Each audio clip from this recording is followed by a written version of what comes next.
Bonjour Elisa, je suis vraiment contente de pouvoir partager avec toi sur ta nouvelle passion, donc ton métier de coach. Bonjour Marilus, merci à toi. Alors je voudrais tout d'abord te demander Elisa, qu'est-ce qui t'a décidé à t'inscrire à une formation de coach professionnel? Ben écoute, l'inscription à la formation de coach professionnel a un petit peu suivi une suite logique, dans le sens où à un moment donné dans ma vie, j'étais responsable et donc en gestion d'une équipe de 15 personnes.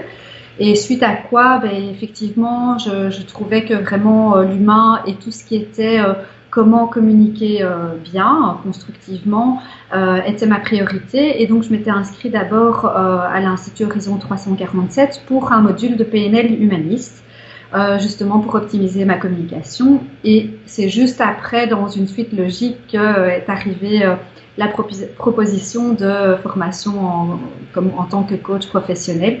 Donc je dirais que c'était vraiment une suite logique, évidente, avec un état d'esprit que de toute façon, ça ne pouvait m'apporter qu'une plus-value. Ok. Et j'imagine que tu as pu tester qu'effectivement ça t'apportait des outils que tu as pu utiliser. Tout à fait, effectivement. Dans l'apport des outils, concrètement, ça m'a permis vraiment au niveau professionnel notamment, justement de pouvoir optimiser la communication, donc tant avec la hiérarchie que les collaborateurs, avec des outils concrets, simples et d'une grande efficacité. Ça m'a permis, en communiquant mieux évidemment, d'améliorer les relations aussi, de pouvoir atteindre certains objectifs précis, voilà, tels que la mise en place de changements importants, le fait d'adhérer certaines personnes qui étaient plutôt résistantes au changement, des choses ainsi.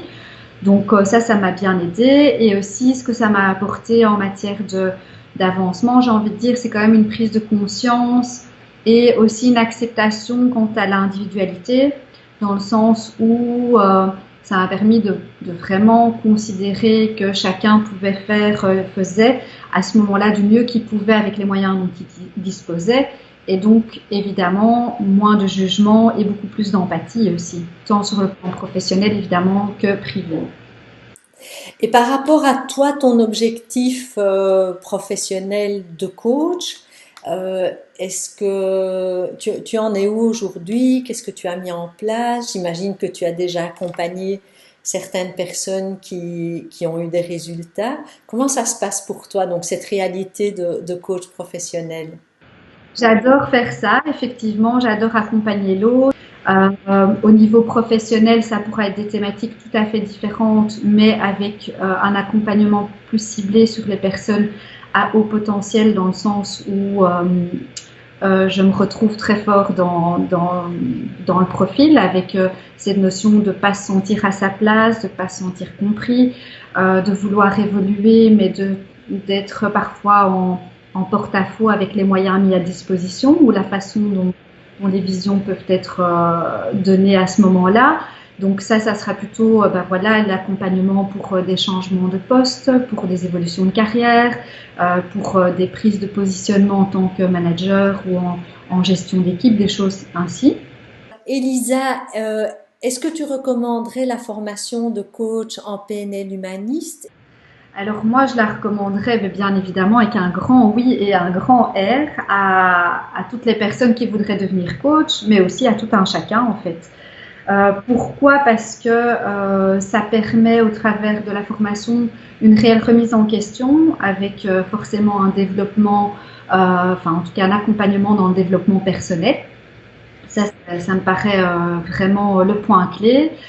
Deuxièmement, je pense qu'on touche au travers de cette formation à des éléments essentiels tels que la communication et la relation à l'autre et que quelque part, voilà, dans notre vie, on est amené à mener ou avoir plusieurs casquettes et que tôt ou tard, on a besoin de la casquette aussi de coach, d'accompagnant, j'ai envie de dire, tant dans sa vie privée que professionnelle ou encore parentale, et que tant qu'à faire, autant être bien outillé pour pouvoir la gérer mieux, cette casquette. Donc voilà, moi je la recommanderais vraiment vivement à tout un chacun et je suis vraiment ravie de l'avoir suivie. Moi, je te félicite encore parce que c'était vraiment un grand plaisir aussi de te former. justement par toute cette richesse que tu expliques que tu as toujours abordée et aussi par le fait que ta pratique était toujours très, très concrète, très ciblée et avec beaucoup de déontologie professionnelle. Je profite de l'occasion, Marilus, pour te remercier, aussi bien toi que Alain, en fait, pour tout simplement qui vous êtes. De très très belles personnes avec un partage d'une grandeur énorme et je pense en tout cas, voilà, ça m'a apporté énormément et de vous rencontrer et de suivre la formation et je remercie la vie pour ça parce que c'était un super beau parcours.